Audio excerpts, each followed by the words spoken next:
Live from Julian's basement, it's podcadzo.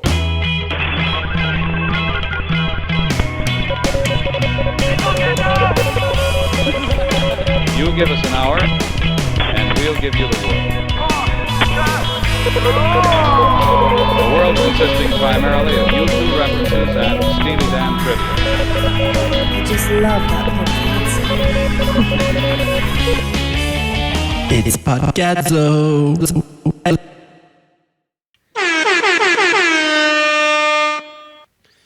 Oh yeah! And welcome to the podcadzo coffee so and back. donut hour, everybody. Drinking nice coffee. We got freaking donut holes here. Why are they called donut holes if they're hole-less? An age-old question that I don't even think we have the time to get into. I don't know if we have the science. Actually, you want to kind of speculate on that for a bit while I send an email? Why don't you just ponder that question? Sorry. What, did Leroy do something? Leroy just jumped down the bottom like 8 stairs and then landed on his belly. Slid on the concrete. He slid full out. Yeah. Oh, I wish I saw that. Luckily, he didn't take anything down. What do you have? What is that? Hey. Yeah, don't eat a twisty tie, maybe. It's probably not the move. Everybody, welcome Leroy. This is the dog sitting hour, more Yeah, like. we got a bunch of dogs down here. 3 of them. The squad. The squad.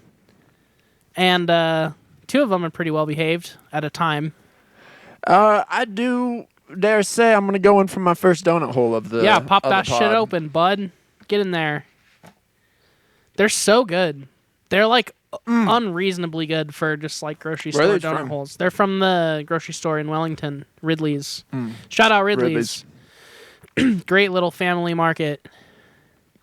Good prices, good selection on food. There's honestly some things where they have like better selection than King Soopers. Really? Which is crazy because it's way smaller than King Soopers, but they have like, okay, so this is obscure. It's perfect. Have we talk about started yet? Ridley's. Are we starting Yeah, yet? talk about Ridley's for a little bit while I do some Are you emails. actually emailing? Yeah. You couldn't have done this at any other point today. Dude, just no one will even know. Just talk You about just said it It twice. will be real quick. It's like 2 emails that I have to send. Okay, I'm so gonna forget to do it. You if I know, don't do like it. the fucking shell coating for ice cream. It's like chocolate that hardens up when you put it on the ice cream. It's chocolate sauce, and then you dump it on the ice cream. Keep me out of this, but yes. And then it hardens. Well, how am I? We're Just make this a podcasting one-way together. thing. No, One-way I thing you. to you. I don't wanna. I'll just sit here until you're ready. No, dude. I'm gonna forget to edit out the dead air. Keep talking. Okay, so they have the Reese's flavored shell at Ridley's, which is like my favorite dessert of all time. Like a bowl of vanilla ice cream with some Reese's shell on it. It gets like really hard and crunchy, and it's like peanut butter and chocolate and vanilla ice cream, and it's just so tasty.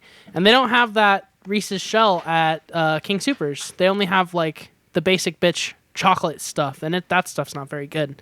The Reese's is like the good stuff. So that's, hey, what are you doing back there? Oh my god, this is impossible. You're not here. The dogs are causing chaos. Dude, I'm almost done. Keep going. You're doing great. This is good. This is good. This stuff. is not good podcasting. It is, isn't it? I don't even like what I'm talking about. I'm not even entertaining myself right now. Maybe that's the change we need. Maybe you need to stop talking about the stuff you find interesting and just lean into filling the air. Just guessing what other people think will be interesting. Yep. Okay, well, I don't know. Gas is expensive. Well, the weather's good. Okay, and I'm done. Jesus, I really can't believe you couldn't have done that any other time. What were you doing before this? Setting up all this. No, I'm like moving a before you couch got with here. I was super busy. Doing what? I was grabbing a bunch of stuff I need for You couldn't future send dates. those 2 emails? I was hanging out with my little niece. I was many entertaining her. We were playing with a fucking giant emails? frisbee. Oh my god. Okay, whatever. I like to be unplugged. You couldn't around have my done niece. this after the pod either? Dude, you know, podcast is when I take care of when admin. you take care of your admin? No, I didn't know that. And it really bums me I out, to literally be honest. save all my emails for One the this. camera's recording. Yes. That's like called so backwards. Time management, Julian. That is horrible time Productivity management. hack. We're giving Have you the heard people of- a bad Have you heard of product Gary now. V? No. I'm like Gary V. Who's Gary V? Some douchebag on YouTube. Is he one of those like motivational motherfuckers? He's like one of the OG dudes. He's I don't- super yeah. annoying. I don't like him. Already, I don't like him. He's one of those dudes that like swears a lot because he thinks that like, you know, it makes him like a disruptor in the business world. Mm-hmm. But he's a total douchebag. Okay. Yeah, I don't like him. But I'm like him in terms of. Yeah, I don't like you either. Oh, dude, we didn't even turn on the lamp. The lamp. Is it even plugged in? It should be. Oh, that looks so much better on camera. It does look nice. Adds a good warmth. All right, dude. Did you hear any of what I said about the Reese's shell? Yeah, The vanilla ice cream. Really good. Sounded really good. Do you want some after this? You have some here? Yeah, I bought some. Oh, hell yeah. I would love some. I have so many sweets Dude, right now. we're pigging out today. I also made I'm gonna peanut go butter for one more. squares. Just so everyone knows, for the podcast, I made peanut butter squares for the band because I'm a nice guy. How often do you eat Pop-Tarts? Not often.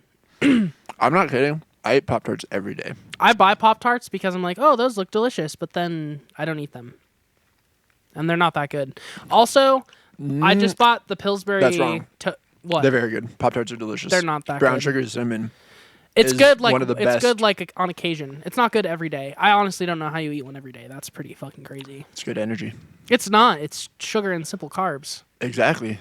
That's not good energy. You'll Exactly. crash very quickly from that. Well, then I just eat something else when I start crashing. Pick me up another Pop-Tart.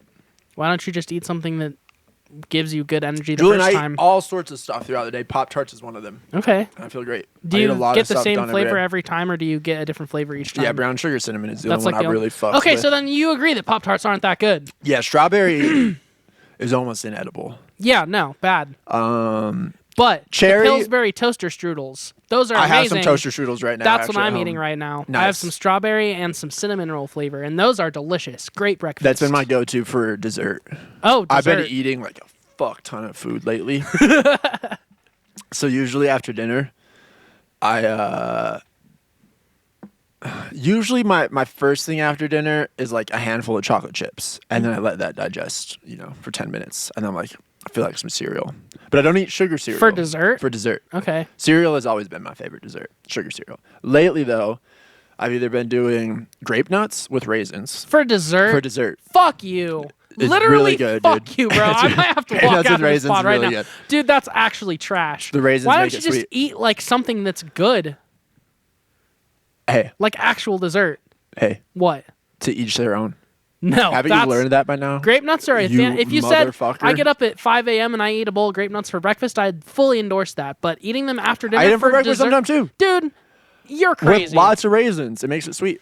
Why don't you And eat it's some great donut fiber. holes? You clearly have an affinity for Dude, sweets. I'm gonna eat one right now. Yeah, it's a big problem for me having a sweet tooth. I think So we all can't now keep too many sweets. For real talk, we all have a sweet tooth. Anyone who pretends like, oh, I don't really like No, sweets that some much. people really don't. No, everyone has that one thing that they fucking love. Everybody does. There's but that I don't doesn't care make who them- you are. Having a sweet tooth means you can't like resist any sweets, which I have. Everyone has that thing that they can't resist though. That's bad for them. Yeah, but that just means you're a fan of that. Like, No, that doesn't mean no, you have a it's sweet the- tooth. Having a sweet No, tooth but means like it's- anytime there's sweets around. No, but it's the same. You gotta It's get the 'em. same principle though. Like No, it's not. anytime this thing is around, I have to eat it. Okay, so you just really like You know what? this You got thing. some real fucked up You have an- definitions sometimes. I'm sick of it. That's wrong. All right. No, I you're won't right. have it on podcast. Yeah, no, I'm sorry, Dad. Anyways, back to what I was saying. yeah, Grape nuts for great dessert. fiber. Hey, guess what? I got my blood work done recently. Mm-hmm. The doctor said the best cholesterol of anyone she's ever seen. Really? And I think a big part of that, grape nuts. Damn, I actually also got blood work done recently, and my cholesterol was a little high. Probably because I ate a lot of red meat. That's the thing I don't do. I don't Yeah, eat red meat. I know you don't. Red meat. And hey, you know what else helps with? But you have to admit, red meat is delicious.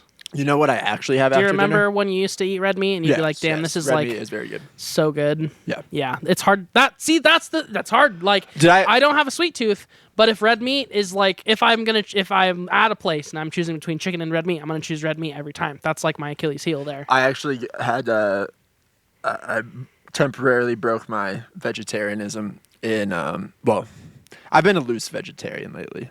Yeah, because you eat chicken sometimes, I right? eat chicken occasionally. And chicken's And good for you. Chicken's good for you. And also, you should I don't know. You should eat meat occasionally. I was losing a lot of weight, guys. Yeah. And wasn't getting enough nutrients, so I had to go back to eting protein every once in a while. I go for good chicken though, but when I It's was possible to find ethically sourced chicken Yes. and stuff like that. when I was in France, I did eat red meat. What'd you because eat? we were at a really small little village way out in the country, a little restaurant. Like a little If steak? there's anywhere, yeah, it was a little steak. And it was delicious. Did it hurt? No, it's No? fine. My Okay. stomach was fine. That's good. Yeah. Probably because it was just a little bit. Well, it was a pretty you good serving. Oh, okay. Well, that's good. Yeah. I guess I don't. Is that a myth that like when you don't eat meat and then you circle back, it kind of can fuck you up? I've heard that. I've always had a strong stomach. So, but I think you like kind of lose like the enzyme or whatever that like digests meat. Or your body's just not as good at handling it. I don't really know, but I had no problems. What was the original reason for being vegetarian? Was it animal shit or health shit? Yeah, it's always been Animal animal shit. shit. You don't seem like you like animals that much. I love animals. What are you talking about? You always are like talking shit to the dogs, and I saw you kick a squirrel one time. Oh yeah, squirrels are little fuckers. They're animals, and though. dogs, you gotta whip into shape. But I like I like cows. You like cows? Yeah, I love cows. I love cows too. I love donkeys. Yeah, but we don't eat donkey. Thank God. I always said I have a Probably wouldn't taste. Hey, real problem with that. fuck. How dare you say I don't like animals? I love animals. You know that. I about said me. it doesn't seem like you like animals. How I didn't dare you say that? All that matters is perception. You're really not letting me slide with shit today. No. I decided earlier I've had enough of your bullshit. But that's like what this whole podcast is bullshit. Yeah, well, it's time to push against that. Okay. Well, I respect you for being vegetarian. Well, I I'm not even. I can't claim I'm vegetarian. I I've been respect you. pescatarian for a long time. Yeah, pescatarian is cool. You did do the vegetarian thing for a while, like when I first met you, or not when I first met you, but like when we first started hanging out on a regular basis. You were like not eating any meat, Yeah.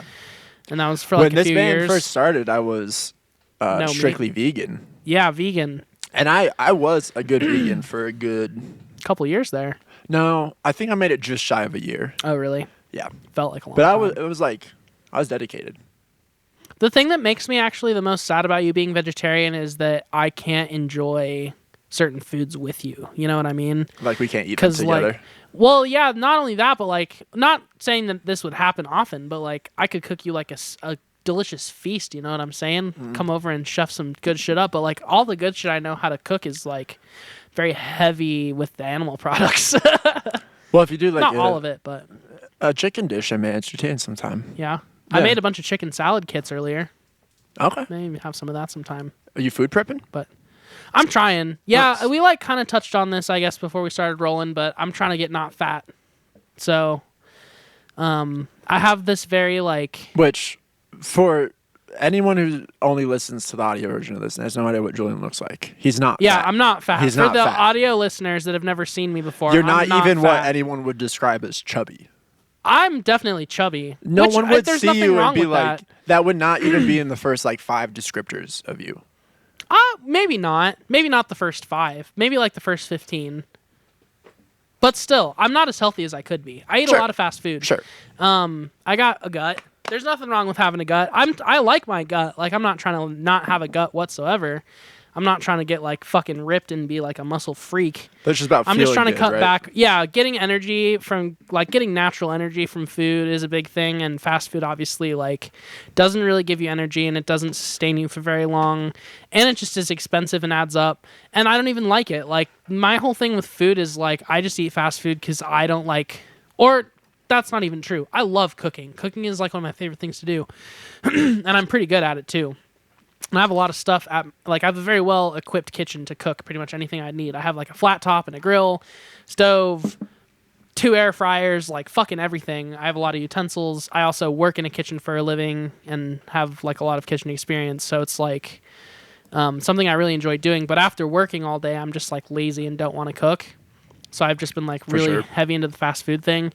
And then also like I kind of accidentally just like drank for the last like 2 years. There were definitely times when I didn't. You have been a drinker for the past few years. Yeah, there was times For the longest when I time, didn't drink, You but didn't like. I'd say for like definitely the first year at Cadzo, and then the whole time in Wax Romantics, you were just a dude who didn't drink. yeah, I never drank. Yeah. I didn't start drinking until like the end of 2024, and it wasn't for any specific reason other than it was fun. And then, you know, I went through a breakup in 2025, and that definitely didn't help with anything, and being like lonely and stuff and whatever made me, I think, just lean on the drinking a little bit more. But I still had times when I didn't drink, but it was overall like I was still drinking more than I wasn't. Like after work, I'd have a beer.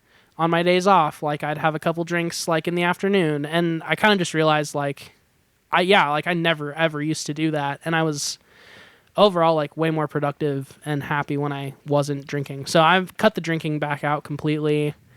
And I love salads. Like I just fucking love them. So I love salads too. I'm trying to just eat Anyone nothing but doesn't salad like right now. Salads, fucked up type of person. I know. And you can make a bunch of different styles of salad, and like they taste pretty different, but they have all like the same core ingredients, and it's pretty cheap to salad prep too. So yeah, trying to like turn this into the summer of me being more healthy and cutting my cholesterol down, because I think the reason why my cholesterol was high was just because I was eating bacon like every single fucking day at Shiba Hut. that will do it. So yeah, I'm cutting back on the bacon, trying to cut fast food out completely. Booze, I don't have a problem cutting it out. Like it's really easy for me to not drink.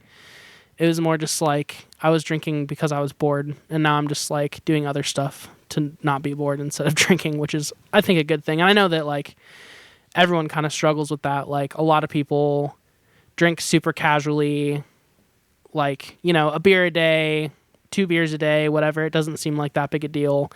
But then after like a while, you just kind of realize that it does have an effect on you over a long term, and that it's just like it creates brain fog. Yeah, gives you way more anxiety.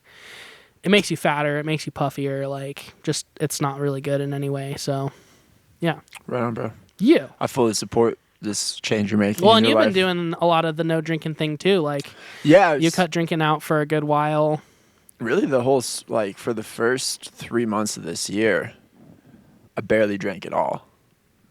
I maybe had like a collective like 5 beers through March for the whole year. Mm-hmm. And yeah, it felt great. I love not drinking, but yeah, it's I also awesome. love drinking. I love drinking too.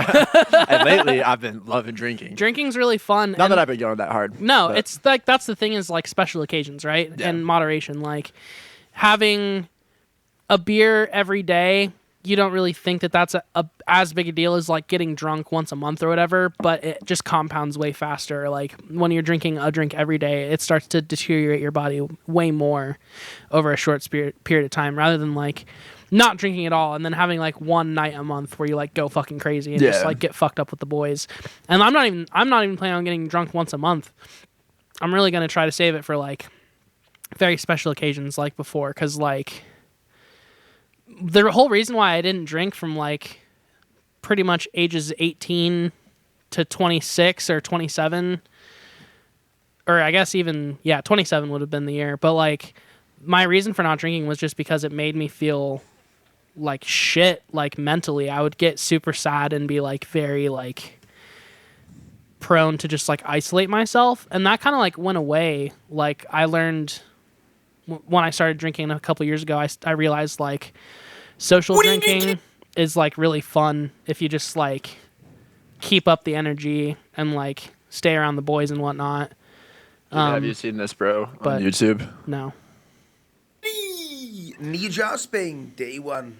You know what time it is? 10 to tinny, and a sake and a gout tablet straight down the hatch. Absolutely lovely. On the way to the airport, another sake in the car, second one of the day, banging. Then a third one, straight down the hatch before we get to Cardiff Airport. Quicker sake on the walk to terminal, 4 down the hatch. Here we go. The Emperor is waiting. Wait for a Heineken in the airport, that's going straight down the hatch. Richard Rags Hughes brings me another one, straight down the hatch, lovely. On the plane for 2 vodkas. Jesus. That's going straight in with a bit of Fanta orange, absolutely lovely. Second one, let's go. Banging. Had a bit of time left, so I thought I'd go for a gin as well. Gin and Fanta orange, what a choice. Absolutely lovely. We're in the airport, Moonhead steaming, needs assistance. Now a quick walk to taxi beer. That one is going straight down the hatch, absolutely lovely. That's right, Sandra. Nia, the best hotel in the world. Look at the view, you absolutely lovely. Sharon's here today, not Deborah. Fanta and a vodka down the hatch. The Emperor's here, double parked, sex on the beach cocktail. That's going straight down the hatch as well. Absolutely lovely. Sharon's dropped the mojito off. There we are. You know that's going straight down the hatch. And Richard See, like, Ramsey, that's what I best look neck like in the without a business. shirt on. Jenko's just turned up. That's what I And look now a like. tequila I know. Without a shirt on. Lovely. I have those. Richard Ragsy showing how to ride a pedalo. What, love handles? And Moonhead is now Man gonna show titties. Richard Ragsy how he would ride a pedalo. San Miguel, straight down the arch. Let's go. Lovely. Moonhead strapping in. He's ready for battle. This is dangerous. Vodka, Fanta Lemon. Lovely. I'll have another one. Why not? Another vodka, Fanta Lemon. Straight down the arch. Absolute. So anyways, Jesus Christ. that's the bro Sandra Ford. Just I think in this drinking video, literally he's nonstop. got like 35 to 40 drinks in the day. Yeah, see, like, This that puts it all into perspective for me, too. Because it's like, I think it's real easy for people to be like, I have a drinking problem. But, like, if you enjoy a beer or two a day, I don't really think you have a drinking problem unless you literally, like, can't stop. You know what I mean? Like, there's a difference between enjoying drinking Oh, yeah. and literally, like, having a massive drinking problem and just constantly drinking. Luckily, the constantly drinking, like, never was a thing for me. I would always just drink, like, at the end of the day recreationally. And it was never more than, like, a few drinks, but it was just the fact that it was, like, every day to where I was just like, yeah, this should not be, like, an everyday thing. Yeah. It should be, like, for special it's so easy occasions to fall only. into that trap though. Yeah, it Getting is home very from easy. work, cracking It's like a cold one. Yeah, the same thing as, like, a soda. Like, Yeah. I enjoy having a cold soda when I get home. I enjoy having, like, a Modelo when I get home. A lot of people think it's, like, the same thing, but it's just not. Like, alcohol just is, like, not good for your body. So No. it's not good for your energy levels. It's not good for your sleep. That's a big thing too. Like, because I'm big on tracking my sleep, and when I was drinking, I wasn't getting nearly enough sleep. Like, I would get like 6 hours on average. Now, since I'm not drinking again, I'm back up to like 8.5, 9 hours, and like a solid 2.5 to 3 hours of REM sleep like every night. And I feel it. Like, I wake up in the morning and I feel like recharged and fucking ready to go. You know? Did you drink a lot on Saturday at the party? No, I had a beer and a strawberry margarita, and then we took a shot before we went on stage, and then I took another shot after I came back. Did you have brewski on I think stage? that was it. Oh yeah, I had that Mick Ultra on stage. Someone brought a bunch of Mick Ultras on stage. Yeah, but- we played a show on Saturday at a party. Honestly, just drank that Ultra so I could kind of like forget about being freezing cold for a second. Like, Yeah, just the the warm. illusion of having fun. I've drank like a good bit that day, but my body was just immediately metabolizing it for energy. I was like a little buzzed before we went on, The strawberry but margarita I got did me a little not buzzed. get drunk. I took like 4 or 5 tequila shots throughout the night. Nice. And Didn't feel I it. felt like by like 9:30 p.m. I was stone cold sober. Nice. Yeah. Holy shit. I know, Well, it was weird. That's cool. Yeah. I guess that's a good thing. I mean, it's like, I think it was just because I was so like calorie deprived and we were working hard all day. Yeah, I was so gonna my body say, was just like- immediately like using it. Yeah. instead of, well, and I drank that beer. I drank a beer the night before when we were done with all the setup and whatnot, or like when we were getting close to being done with the setup. I drank a beer that night, and it was kind of the same thing. Like, I drank it, but I didn't really like. It didn't like do anything really. Cam and I were drinking beers at like 10 in the morning when we were leveling the stage, and that's the best way to build the stage. I think that might need to be a new protocol. Yeah, For the definitely company. add that to the guidelines. Yeah, Get definitely. a couple beers in you first thing before you attempt to do any work. For any city commissioners listening to this, that's a joke. We won't be doing that at public events. This was a private event. Yes. Yeah. I don't even Oh. really. I mean, yeah, it was an event technically, but it was more like a practice run. You It know, was a practice run We didn't for need to this new do stage setup. quite all that stuff, but we did it because it looked It cool and it was so fun. overkill for but yeah, It was great. fucking awesome, man. It was awesome. Everyone that walked by it at some point was just like, "Holy shit, this is cool! Yeah. Like, this is a legit setup." It was fun to play on the stage. It was It very built- fun. Did you like the drum riser? Yes and no. Like, I was kind of telling people after our set too, because a bunch of people were asking me like, "Oh, what was it like being all the way up on the drum rise?" And I was like, "I still can't see anything over your gangly fucking ass." Wow. I still, even on the riser, was having to look around. Well, you know what? Around you, I to would love to see. not stand in front of you. I'd love to be we're gonna start sending you up far stage right. I like that. I do like stage setups with I the think- drummers. off center. Yeah, Foreign Words, we always try to do an alternate setup whenever the stage is big enough, where like I'm on the outside, like I'm on stage right, facing in, like I'm facing Robert and Will. And it's kind of like what Jack White does. Yeah, he always puts the drummer on like the outside facing him. Yeah. Yeah, that's what we do for Foreign what you mean. Words. It's really fun. It's like I can pretty much completely avoid the audience. I don't have to look over there at all, and I can just completely lock in with Will. I'm sure the audience would love that too. Yeah, no, Podcadzo it's a shows. win-win for everybody. But yeah, so let's talk a little bit about the show Saturday. Okay. Catch podcadzo Let's listeners talk. up. Let's go back a little bit further. Let's talk about Friday as well, Okay. because I don't know. We didn't really talk about this on. Well, on Friday we were kind of like, yeah, we did good. We did a good job. But it was pretty momentous that we got that tent officially set up for built. the first Yeah. time, And right? even more momentous that it survived like a horrible windstorm. Yes. Not only survived, Didn't budge. Didn't budge. Yeah. I wasn't Rock even solid. worried about it. It was Yeah, rock solid. I never looked over. Yeah. I was checking on it occasionally, but yeah, it was totally fun. And the truss too. So, Noco Sound and Stage officially sponsors Podcadzo. That is my company. I'm the CEO. Julian is. Can I be your What's your first title? hire? Can I be your first hire? Yeah, I mean, you actually were. For, First hire! For that gig we did together Woohoo! last summer. Can I be employee of the month? After you? Don't get ahead of yourself. Okay. You gotta show a little bit more gumption. I felt then- like I started Dude, pretty strong you- on Friday. You were showing a lot of gumption. Me and okay? Bryce- You guys got right in there. Yeah, me and Bryce You were were the not MVPs getting of that distracted. trust. We were not letting people fucking Yeah. derail us I'm like that day. fucking Cameron. Yeah, but Cameron had an excuse, No, I you know? It was his party. Yeah, It it's was his party. And he was still very helpful. And his boys were super helpful too. Like, Yeah. I'm kind of nervous for having to do all this again without all the extra hands, you know what I mean? I It'll be have easier. some ideas on how to make it more simple on us, and like the things we actually have to do in a couple weeks. The truss on the stage. Mm-hmm. Like, although there were a bunch of dudes around there, and it was nice to have all the guys. The only people like actually helping at one time were like 4 people. The only which is- thing where we really benefited from having the extra hands was the tent. Only like specific Yeah, parts of oh, the yeah, tent yeah. too. Like getting the canopy on was huge with all those people. Definitely Lifting it up. lifting it up was huge. Yeah.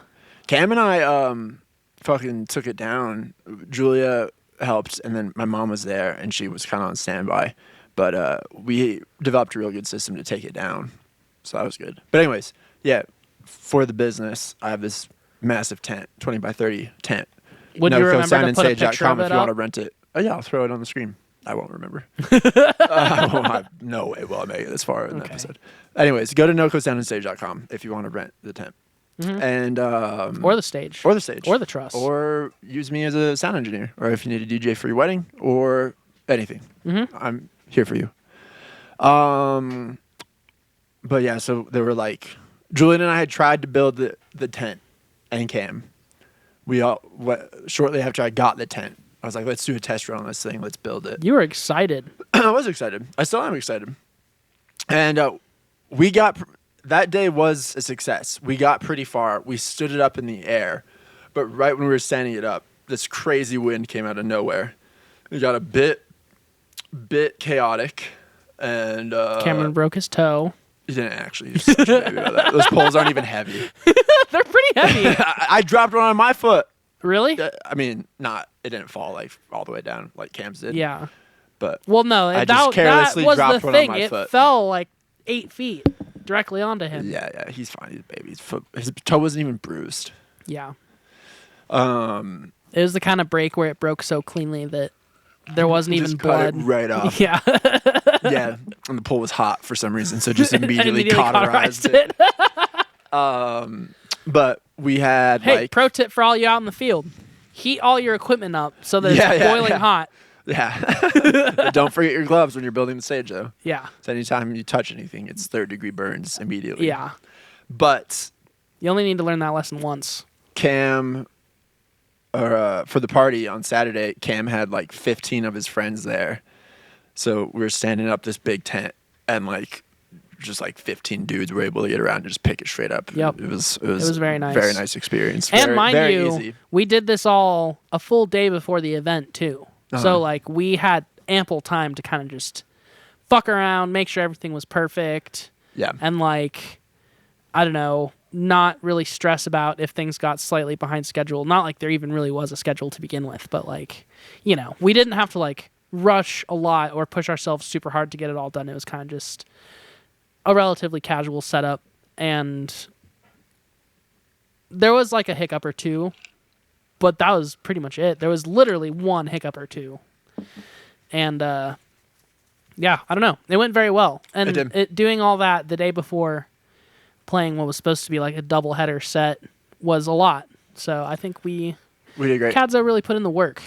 We did. Well, then I had to level the stage that morning. Right. Which took a while because the ground was very uneven. That was probably the most difficult time I've had leveling the stage ever before. And it was just me and Cam building it, so it took a while. Sooner. No, it's fine. It's fine.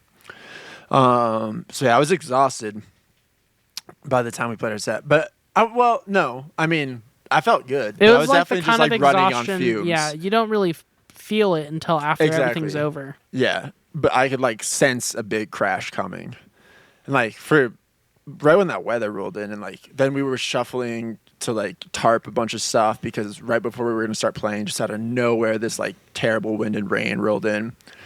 So we had to take some stuff down. We had to tarp all the equipment on the stage. It was a whole thing, and it got super cold out of nowhere.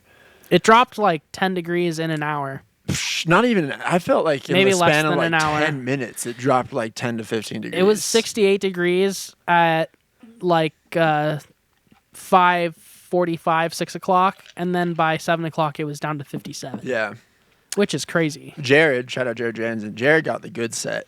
We should have just played when Jared was playing because he got to enjoy the sun.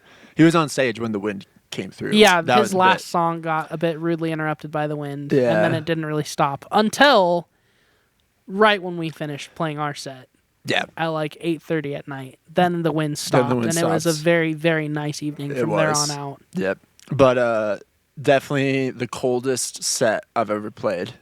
I don't think it was the coldest set I've ever played, to be honest. What's the coldest set you've played? Colder, but okay, so You played outdoors when it's been colder out?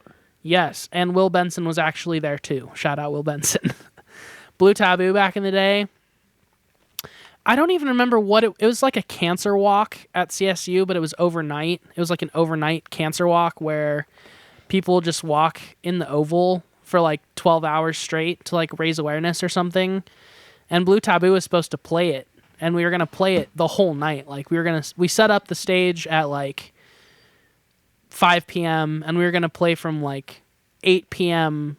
to like 8 a.m. the next morning with breaks, obviously. Like we were going to play for like an hour, take a break, play for an hour, take a break, and we were just going to play through like the whole night. And then pretty much as soon as we started playing, it got like really windy and cold, and then like an hour after that, it started snowing, and it was like really wet because it was in like April or something. So it was like really heavy, wet snow, and it was like 30 degrees, and all of our equipment got like soaking wet and covered in fucking snow and dirt and leaves because it was like the spring too. So like, you know, it was just messy. And even though we like, I don't know, it was so weird. Even though we like told everyone we were like a full blown rock band, you know, that was loud and stuff, and then we had a PA and everything, and everyone was like, okay, sounds good. Like as soon as we started playing, everyone was like, it's too loud, you need to play quieter. Really? And the reason why Will Benson was there was because Blue Taboo was doing this thing at the time where we were playing with a drum line for a couple of our songs. Yeah, I remember. So we had like me playing drum set, and then two dudes playing drum set, two dudes playing marching snare, and then two dudes playing quads, which are like incredibly loud. Obviously, it's a fucking full-blown drum line. So everyone was just like, you're playing way too loud. And then it started snowing, and all of our gear got fucked up. So we were just like, okay, we're just gonna get the fuck out of here. Sounds so like we a just bad like gig. packed up and left, and we got home at like 1 a.m. Did you get paid? No, I don't think so. And Nice. Shannon Fitzsimmons. Music Do you remember Shannon rocks. Fitzsimmons? Yeah. Shout out Shannon. She's allergic to peanuts or something, and she ate like a peanut by accident. So she went into like anaphylactic shock that night, and it was just like it was a crazy night. Sounds like a good gig. It was a crazy night. But yeah, it was definitely the coldest show I think I've ever played. And then Damn. How did Jared manage that? I honestly don't really remember. Was he playing acoustic? I think he was playing. No, I think he was Or playing electric. Yeah. It's hard to keep your shit in tune too if it's that cold. Yeah, I think that he was on the electric for that. And if I remember correctly, like nothing got damaged, but a bunch of stuff was really close to getting damaged. And Jared was playing like a vintage. He's playing like a Gibson from like the 60s, Gibson, like the hollow Epiphone. body. Yeah. And so it was like really important for it to not get fucking wet. And of course it got wet. And like I remember Will Brock's pedal board got pretty toast.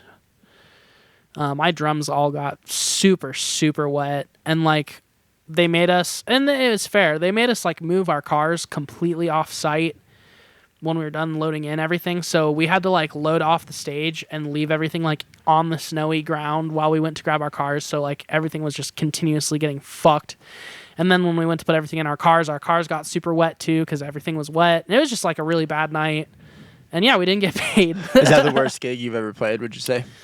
It was up there. Definitely up there. Because we thought it was going to be super fun. And then it was horrible. Like almost immediately it was horrible. Because people were yelling at us about the noise.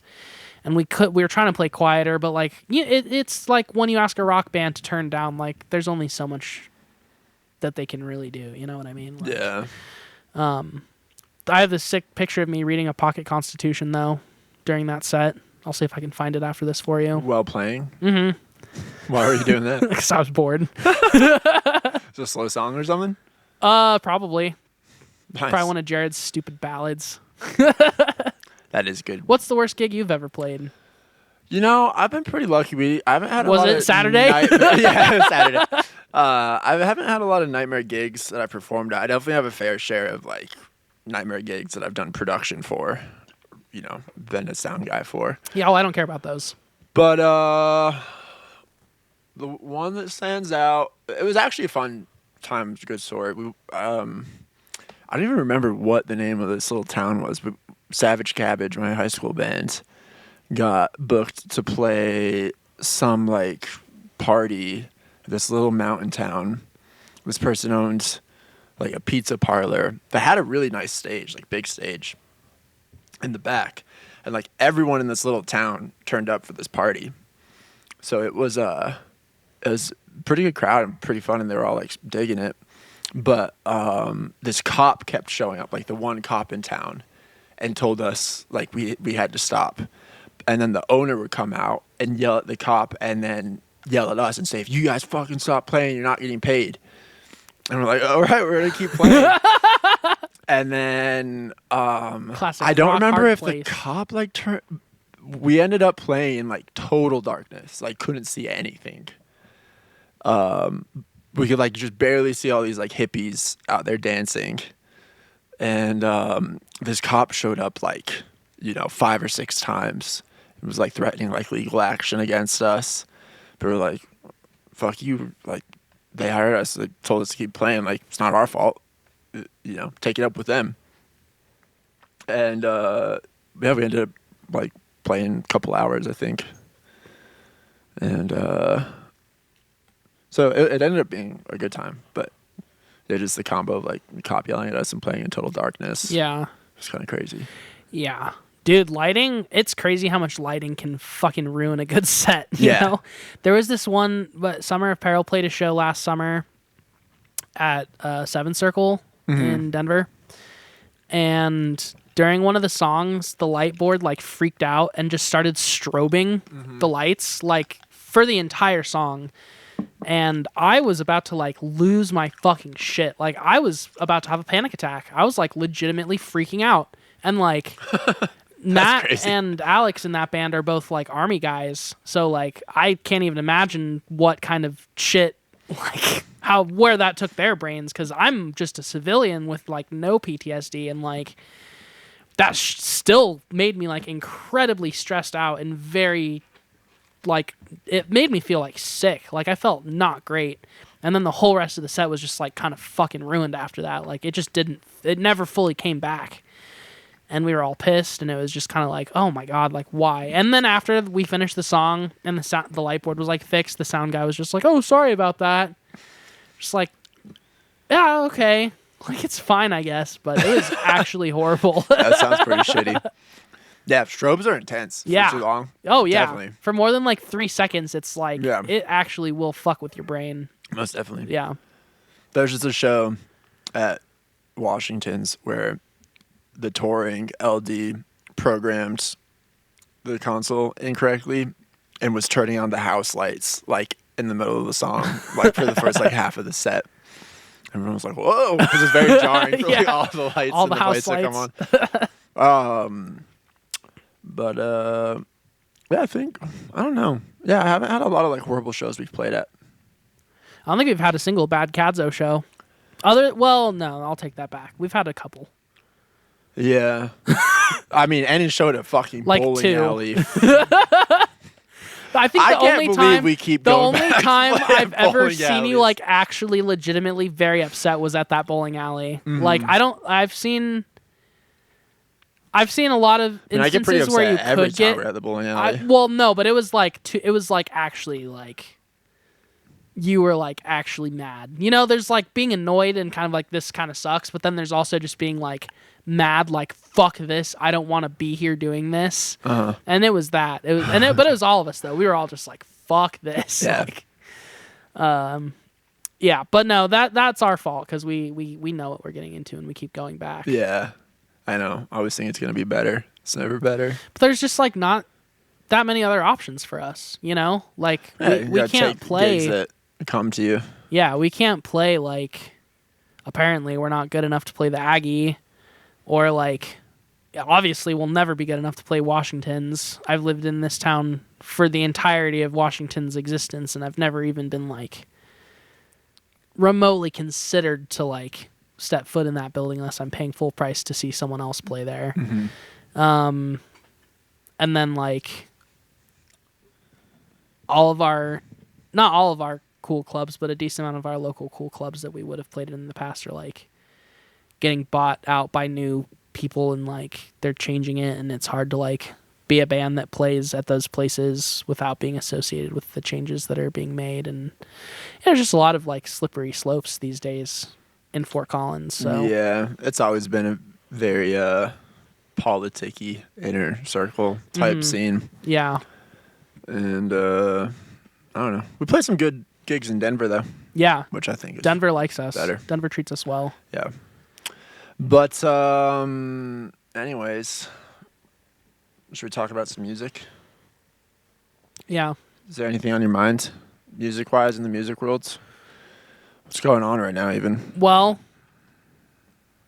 I was going to mention it, but I was going to see if you mentioned it first.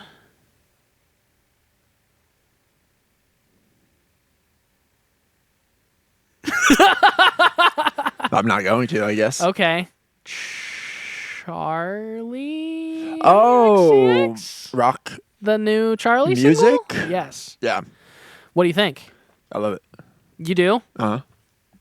Why? Because she once again is reinventing herself. She once again is pushing boundaries and creating new aesthetics.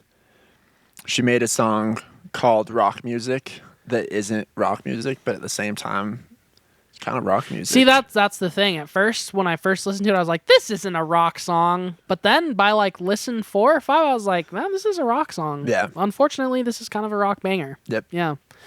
I don't understand. I have gripes with the song overall, but I do think it's a very good song. I've been seeing a bunch of people get on her about the lyric about the dance hall being dead. It's not like necessarily saying that the dance floor is dead that rubs me the wrong way. It's like, and it's really hard to explain. I was trying to explain this to Bryce earlier, but like the notion of, I I don't even know how to explain it. Like, speaking on behalf of the entire pop movement, like, the dance floor is dead, so now we're making rock music. Like, that sentiment kind of rubs me the wrong way. And I feel like Taylor Swift really started that shit, where she's like, we're doing this now. And it's like, bitch, we aren't doing shit. Like, you're doing this, and we're like, you know, we're listeners. Yeah, we're people who consume your product, but like, you're doing this on your own. Like, you don't have, granted, yes, it's Charlie XCX. She has a shitload of cultural influence and power, but like, the pendulum's already been shifting towards rock, in my opinion, for like a good few years now. Like, people have been getting more into rock, and rock's been like coming back and like making a resurgence. But like, I don't understand how you can speak on behalf of like the entire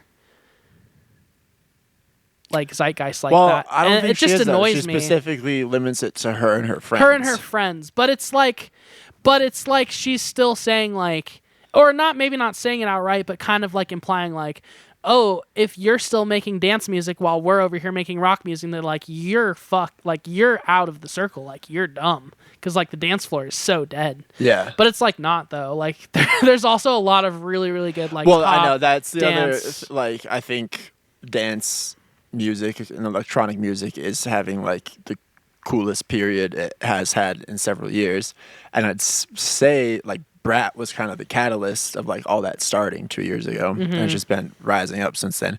And so it kind of feels like insincere for her to say that. But then like, I like what she's done of like really just trying to kill Brat. Yeah, and well, but anyone that's who's like the other latched thing onto that her. kind of honestly bugs me too, and I blame Taylor Swift for that too. Is like, when you start your new era, you have to just like completely murder your old era. Like, there's no like. But I'd say I don't know. Charli XCX has done it in like a cool deconstructionist way, starting with like the moment thing and kind of like making like Brat Summer a big joke, and like where it would have been very easy to lean into that and try to keep like Brat momentum going on forever. She was just like, no, fuck this. I'm gonna make like this spoof movie about Brat and Brat Summer, and then in my next song, I'm gonna like say that shit's dead, making rock music, but it's still kind of like a dance banger. But It's also definitely still still rock got music. that influence, Yeah. and it would be impossible for her to just make a full pivot. Like, and if she made a full pivot, I think it would feel like really disingenuous and like not really true to who she is as an artist. But I don't know. It's just and it's obviously like an irrational thought that I have, but it's just kind of like one thing that pulls me out of that song is like. And it's like a notion that everyone talks like that these days. Like, oh, we're doing this now. We don't do that anymore. We do this now. Like, speaking on behalf of the entire zeitgeist, and then just like assuming that you're enough of a trendsetter that everyone's like, oh, well, she said that the dance floor is dead, so I'm not listening to dance music anymore. Like, I guess I just didn't really take it that seriously though either. Just like, I don't know. It's kind of like tongue in cheek. And like, it's way less. It's something people have always done. Like this. Like, you could just kind of view it as kind of sardonically taking that on, that view of like, this is dead, so now we're like doing this. And it's like she's doing it in kind of like a meta way. It's like a commentary on people who do those things. Yeah, except it's not actually that meta, really, if she just. It is, because it's still like a dance song. But so the thing that got me about it originally was like, I didn't think it was a rock song, but I also didn't necessarily view it as like the dance, like hyper pop kind of thing that like Brat was. Like, I kind of put it outside of both of those worlds, and it felt like it was it felt to me like a weird scramble of like her not exactly knowing which direction to take the song, so she kind of took it halfway in two directions, if that makes any sense. It took me like several listens to really understand like the amount of actual genre fusing that happened in that song, and in a way that happened so seamless that it's not even like noticeable upon the first couple listens. But it's still like now to me, I consider it more of like an actual rock song than like a pop dance song. Like, Have you seen the music video? yeah, like the energy, the aesthetic, the video, like all of it feels like greasy, grungy, like rock music. But she's like so over the top in the music video, and that was the first time I heard the song, as I watched the video with it, which I think like contributed to my feeling about the song, which is like, this isn't like sincere in either way, Right. You know? Which So yeah, that's a great point, and that like kind of confused me too originally about with just the lyrical content in general, like not just the we're making rock music, the dance floor is dead, but like now I can't believe I'm really banging my head, I can't believe I'm really hurting my neck. It's like, man, those lyrics seem really like shallow and like not very I guess they just don't seem like very like inward and reflective and like self commentative, like upon first listen, the same way that like Brat did. Because, you know, like the first time you listen to Brat, you're like, oh shit, like this is like very autobiographical and like she's singing like directly about her life. But then this one, it's like, oh, rock music's fun, like I'm headbanging, I'm moshing, like but it actually, there is like a tongue-in-cheekness to it that you don't like hear it right away, but it does kind of like, it can confuse the intention of the song. Like, is this tongue-in-cheek? Is this disingenuous? Like, or is this like a real like expressive piece of work? And Yeah. like, I don't know, it's kind of still in the middle for me. Like, I don't love the lyrics. I wish the lyrics had a bit more going on than like, oh, I can't believe I'm really banging my neck, I can't believe I'm really hurting my head, or whatever she says. It's like, that's Well, yeah, just it's like what kinda the like- view, that's what everyone's view of like, again, that's everyone's view of rock music at the surface, but like, Exactly. So there's no like real rock, there's no like true rock that's actually like doing that these days. You know what I mean? yeah, rock music is just in a weird place these days. Yeah. In a way, it's more back and more alive than ever. But like, we live in a time where like genre is like truly dead. Mm-hmm. Which I think is also like part of the Charlie XCX song. Like, it just actually like doesn't matter at all. Like, Sure. Well, but I guess then that, and just talking about rock music in like very like basic, shallow ways. Just like, again, kind of like leading into that whole trope. yeah, but I guess I don't really fully understand I don't fully understand like the trope itself, I guess. Like, cuz obviously there's like the surface level like viewpoint of rock and roll of like grungy, greasy, cigarette smoking, like stage diving, whatever, head banging, moshing. But then there's also just like I said, not that much of that actually happens in the real rock space these days, and that's more of like a projection of like, at least in my experience, like how like the younger generation that like listens to hyper pop and dance and EDM and rap and all that stuff like views rock music. But it's just like not necessarily,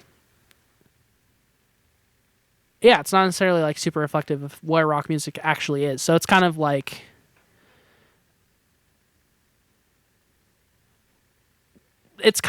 image shifting the whole scene to be like this thing that Charlie like Yeah, melds it to be.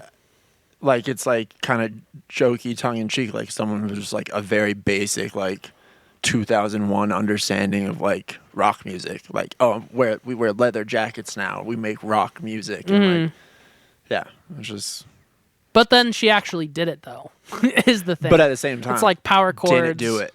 She did it did it through her own lens. Like,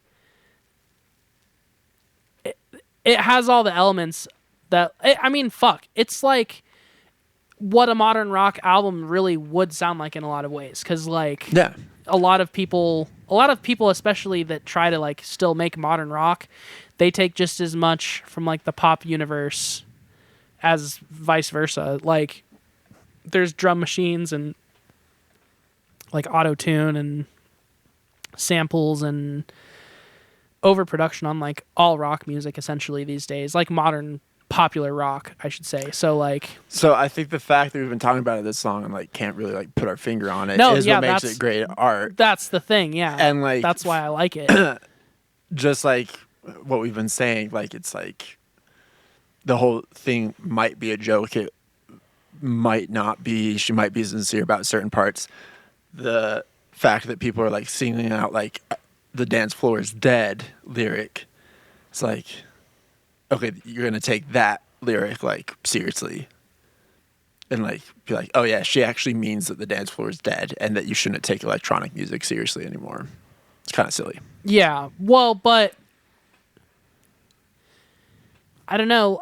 I mean, this is where it's like she might almost be too meta for her own good in some ways, because it's like, especially when she was doing like the press leading up to the single being dropped, and she was like even saying in press interviews like that tag that's in the song of like, oh, the dance floor is dead, so now we're making rock music. Like, I think that there's like she thinks there's like an element of truth to that. You know what I mean? Of like, because there is definitely like, you could say a strong shift back towards rock music being like popular again, like Geese.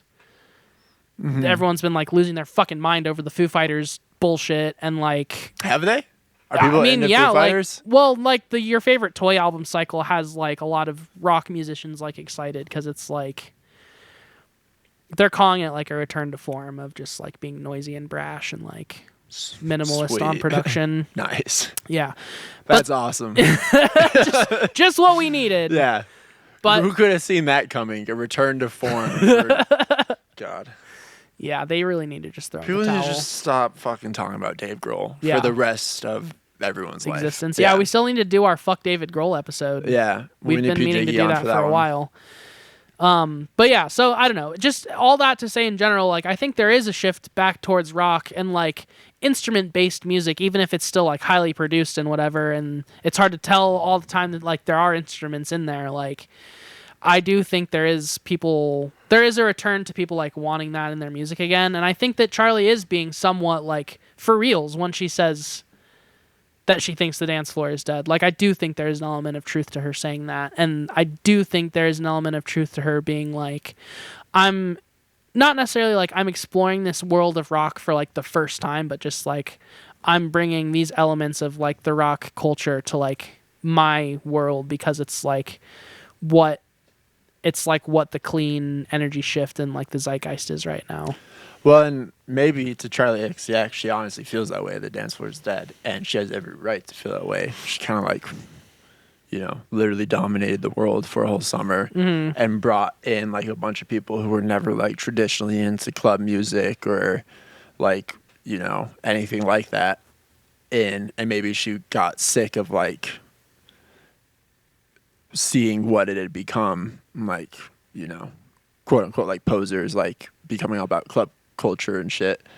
And so now she has to kill the beast that she created. Say Right. it's dead. And I think that is probably like highly accurate, but she's like supplementing it with a different beast now. Yeah. Of like, now everyone's going to be wearing leather jackets and smoking cigarettes and like, Which is just like, again, like genres, nothing means anything. Genre's dead. Shit doesn't matter. There's like most people in New York, will wear leather jackets and go like dress in their rock and roll outfits one day and then do their pop girl thing the next day. And like, there's no scene or there's no ideals anymore. Nothing fucking matters. yeah, which is kind of liberating in a good way. Yeah, And it it's is. kind of scary in other ways. Well, I was a new Time Crisis. Did you listen to the latest Time Crisis? They were talking a little bit about this because what's the dude's name? Is it Two Hoppus or Two? Like hyper pop dude. Too Hollis. Two Hollis. They're talking about Two Hollis and like just this like kind of post genre like hyper pop music that all the kids are into these days. And then they were talking about Dire Straits. Like the episode was mostly about Dire Straits. And they were talking about how in like the 80s, how unfashionable it was to have like really long songs like Dire Straits would have. And I was kind of going back to like the post-genre stuff today. I was like, no one could ever have like a legitimate opinion on how long a song should be anymore, or like even care about something like that. But like back in the day, like that was big. Like, oh, like that's like, you know, that's so hippie dippy, like trad rock of you to have an 8-minute song. Like now we're all about short, new wave, like getting your idea across in 3 minutes as simply as possible. It's just like no one will ever like legitimately have a strong point of view on that again, or think like one thing is right or another thing is wrong, which is, I think, good. It's liberating. Like I all think art can be taken it, you know, how sincere or how like the feeling it gets across. sure. Well, and also like people say, and we also just both said it right now, that like genre is dead, and that, you know, there's no point in like compartmentalizing the large array of influences that like musicians can have. But like I would argue that genre's kind of been like always a roadblock. Like I don't really think any strong musicians have ever really let themselves be impacted by genre, or like I don't think they've let themselves like get scared by the potential of like genre bending too much. So that if you think about the Beatles, like they were all over the fucking place in the 60s. Well, and they're like the biggest band in the world. And I think that people wanted to have an accessibility to multiple different types of music and multiple different types of vibe, like within one band, you know, like you had to be able to get all the different things you needed from one musical group. Whereas now it's like, if I want to listen to hyperpop, I'm going to listen to this band. If I want to listen to like ambient noise metal, I'm going to listen to this band. If I want to listen to desert rock, I'm going to listen to this band. If I want to listen to like synth pop, I'm going to listen to this band. There's like a band for everything. Yeah. But like not too many bands are like actually pushing outside of like the little formula they've built and like trying to do a lot of different stuff within a short period of time. Like I think that's why King Giz is so popular, because people really realize that instrumental music is best when it's not in one lane. And that's also why like people are sick of the Foo Fighters, because they've been doing the same thing for 30 fucking years and literally like never even thought about trying to like genre bend. I don't think that was ever a thing Dave Grohl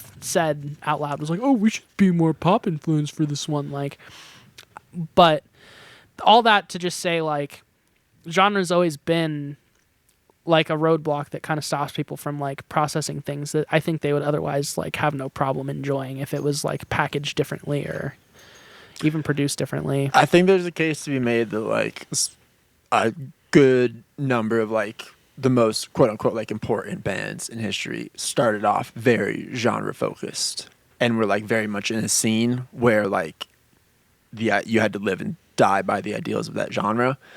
But the ones who were worth their salt and actually had staying power, like expanded beyond that. Like the Clash, for example, like were one of the most like idealistic like punk bands ever. But then like they became the most important and like have the most relevance and staying power of any of those like early UK punk bands, because they did like welcome hip hop and world music and other genres into it after a while. Like Joe Strummer was a very forward-thinking dude. I feel like same with the Police. Yeah, like the Police are having totally. a huge moment right now too because of that. Yeah, Police started off like, you know, it's one of the most quintessential like new wave bands in terms of look and aesthetics and everything, and like I think we're very much committed to a genre.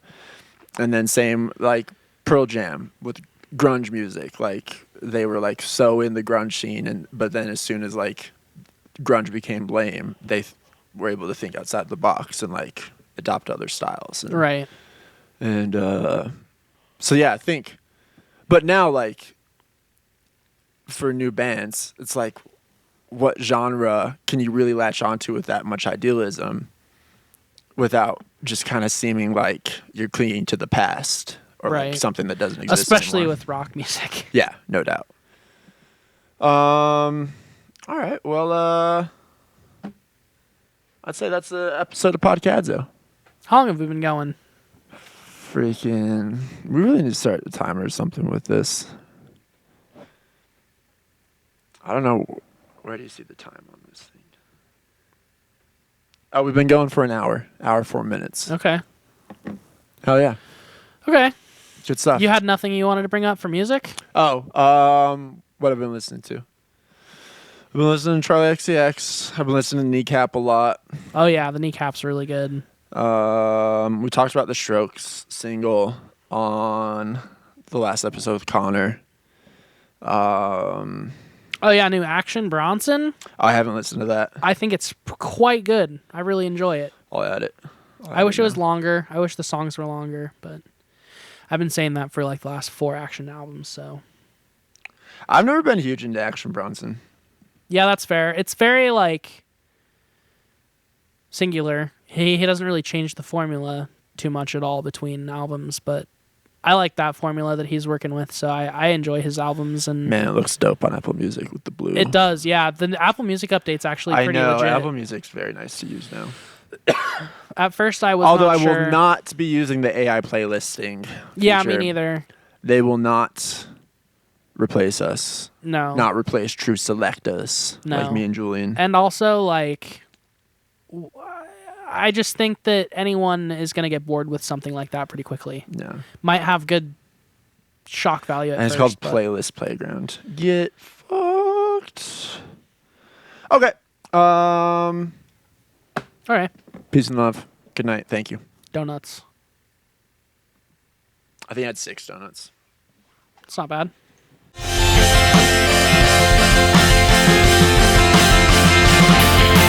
It's podcadzo.